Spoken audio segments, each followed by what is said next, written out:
This is the review of the Hasselblad 55mm f2.5 lens, also known as the 55 V. And this is one of the best lens Hasselblad makes, and not because it's optically way better than previous lens. In fact, I would say as optically, it's just slightly better. But I would say as its overall usage, and of course things like physical, the weight, the autofocus, is a huge improvement. Everything has improved drastically with this lens, and it's something that you should consider. So I'm Richard, and I have done at least 25+ photo shoots with this lens. You can see some of the photos already being flashed on the screen now. And this lens is phenomenal to me. It works out really well. I love the focal length of about 45mm because you deduct about 20%. So it's about 45, 46mm, which is a focal length I enjoy a little bit more than the 52, 53mm equivalent for the 65 f2.8. Now this lens is just slightly faster, f2.5 versus f2.8 compared to the previous generation, 65mm. So you're not going to have significantly more speed, but I think f2.5 is just nice, considered flash sync with leaf shutter lens. Now this lens uses the improved leaf shutter, which I'll talk about it more later. But you can flash sync up to 1/2000, so it works out really well for the Hasselblad system. So let's talk about the physical quality first. And the lens comes like this with a hood and a much better lens cap. I mean, normally I don't talk about lens cap, but the lens cap on this version of Hasselblad is a lot better. It's a pinch cap in the center and it's big to pinch. So, a great improvement there. It also comes with a metal rear cap. As you can hear, the sound is very different. Now, the lens itself weighs a lot lighter. It weighs only about 411 grams with the hood, compared to the previous one that weighs nearly 800 grams. I mean, I don't really think that this is equivalent because it's like 65, but this lens weighs nearly 800 grams, 790 grams, versus this lens, 411 grams. You save tons and tons of weight. Now, the lens itself is also, I would say, is a lot nicer. It is a more classic design, but most importantly, the markings are really, really nice. I mean, look at this orange and white accent. And if you just pull up, this goes into manual focus mode, and you can see all the markings nicely. You can actually use the markings to manually focus your lens to a rough region, and then use the zoom in to get really close. The previous lenses are really hard to manual focus. I mean, these things just turn infinitely. You have to use it all the way with the LCD, and sometimes you just don't know how much you need to turn to even manual focus. This is a whole lot easier. I have done tons of shoot with manual focus because of certain low light or hair blockage or whatever, and it works out really well with this lens. Now this lens also have an aperture ring that clicks. The only problem is that it's very easy to move this ring in shoot, and you do move your aperture sometime. So I have shots like f3.4, f2.8 because I accidentally touched this ring. But at least you get a ring. I mean, the previous lens don't even get an aperture ring, so great improvement also. Now, if I have any complaint, is that this hood still requires an alignment, which is troublesome. I mean, in the field, you really find it hard to align stuff because you have to look at the markings and stuff and then turn it. And the hood is made of metal. This metal feels a little bit thinner than the previous one. Well, I think this is personal preference.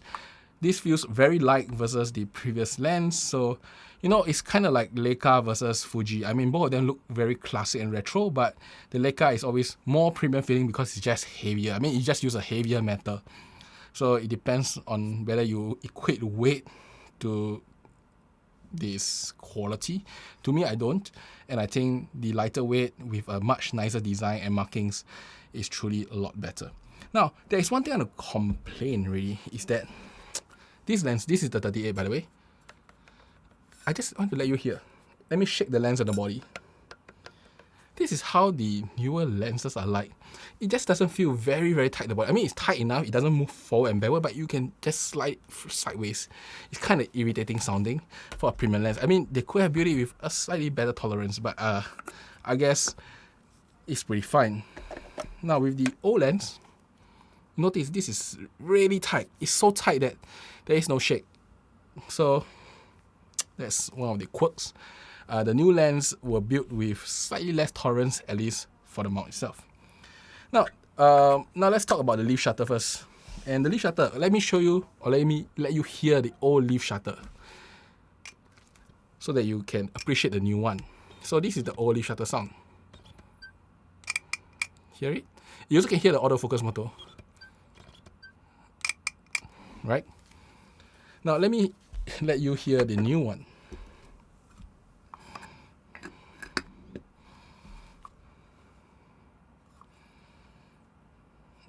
This is where Hasselblad marking is terrible.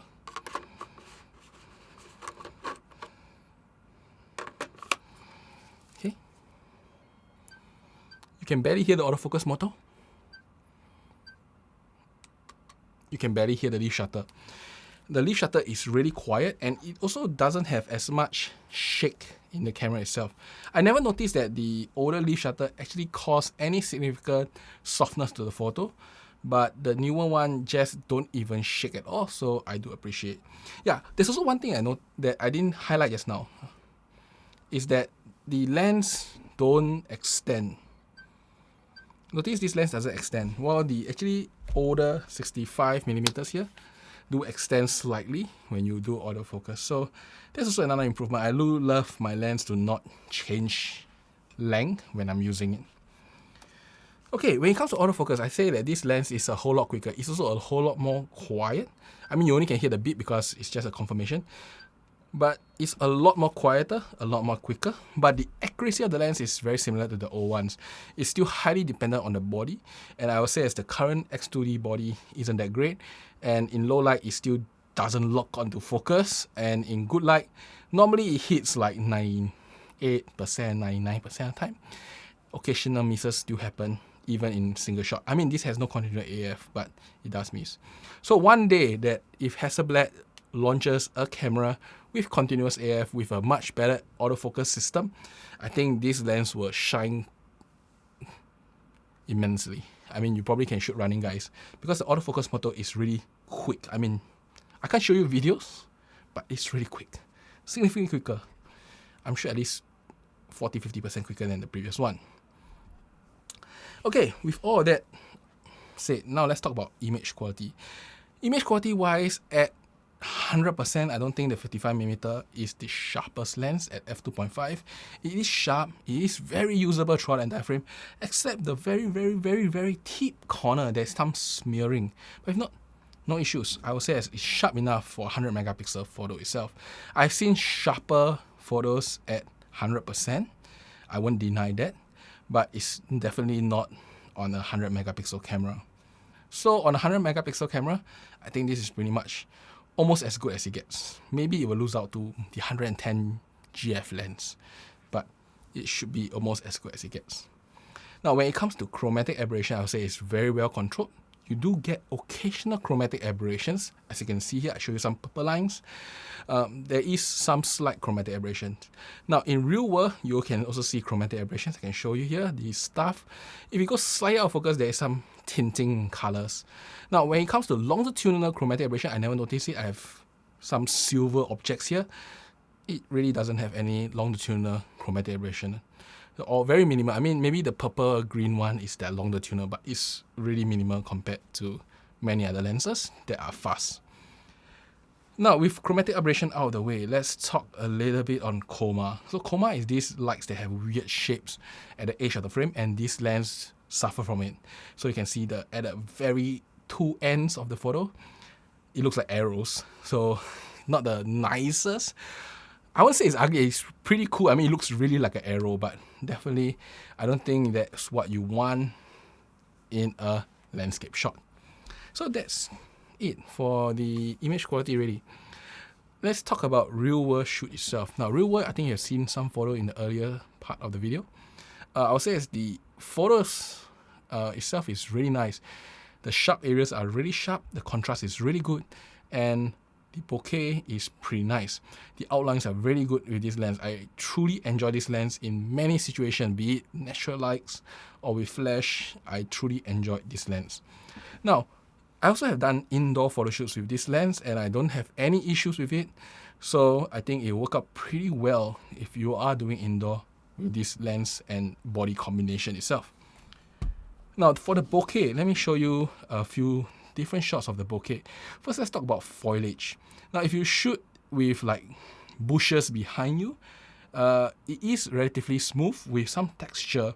I did notice that the texture is like, you can see the bokeh circles a bit, you know, but it's not like distracting. So it's halfway between very smooth to very distracting type of bokeh where the circles are very obvious. This is like semi-translucent and melded in circles that creates an almost smooth effect but with some texture itself. Personally, I quite like the bokeh. But I guess it's a personal preference. I mean, some of you guys may just want a totally smooth one. That's for you, and some of you may want a totally textured one. But for me, it's a nice balance there. Overall, I have no complaints about this lens from the optical aspect, from the physical aspect, from the usage aspect. In fact, I think it's a great improvement.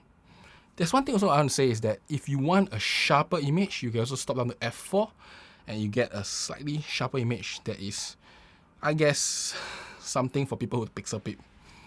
But, you know, I really don't complain about it. I mean, the sharpness, everything, the image quality is pretty good.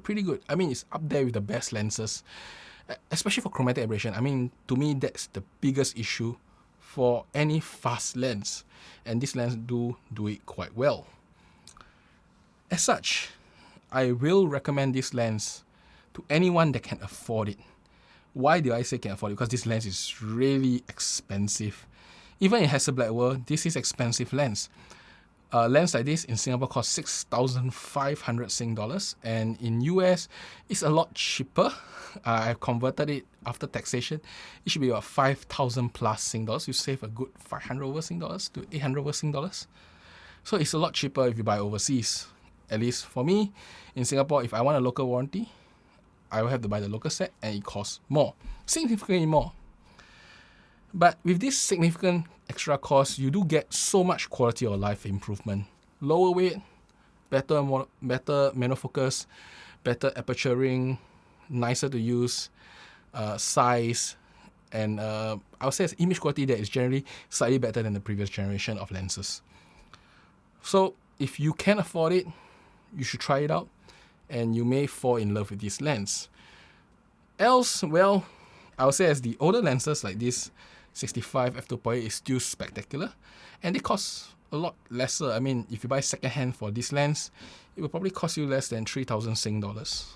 Compared to this lens brand new at 6,000, you can save half the cost, and you get comparable image quality, just a bit noisier, a bit bigger, significantly heavier, but it won't probably kill you still. And, well, when you finally reach the outcome, it will probably feel not much different. I mean, other than the focal length, it's really not much difference. That's about it for today. I hope you enjoy my review, and I will see you next time. Bye-bye.